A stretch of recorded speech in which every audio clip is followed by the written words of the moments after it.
Main clause and subordinate clause. A clause is a group of words which contains a subject and a verb. A simple sentence is called a clause.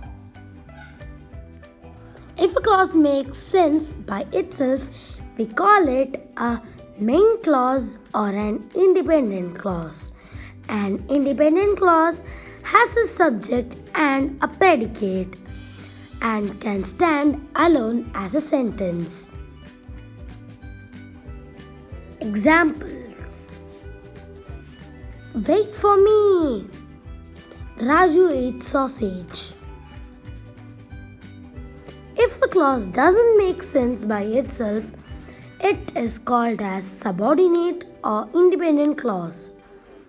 Also has a subject and a predicate, but it cannot stand alone as a sentence.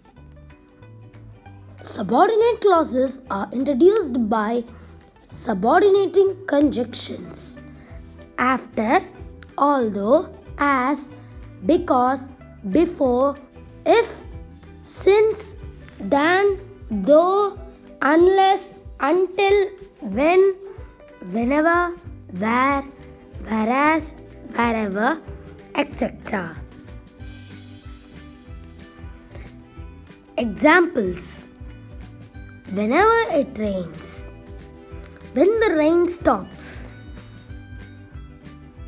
We do not use a subordinate clause by itself in a written work. It is always used with a main clause. Examples: whenever it rains, we take an umbrella. The game starts again when the rain stops.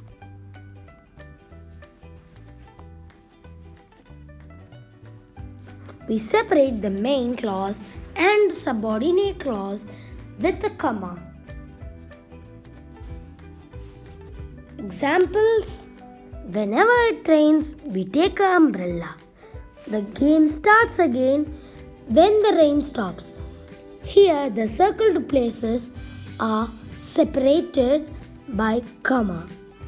Here, in the first sentence, whenever it rains is a subordinate clause and we take an umbrella is a main clause.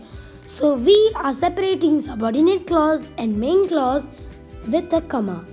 And in the second sentence, the game starts again when the rain stops. Here the game starts again is the main clause and when the rain stops is the subordinate clause. We separate the main clause and the subordinate clause with a comma. We can put the subordinate clause before or after the main clause. Whenever it rains, we take an umbrella. We take an umbrella whenever it rains. In the first sentence, before the main clause, the subordinate clause has been written, and in the second sentence, after the main clause, the subordinate clause has been written.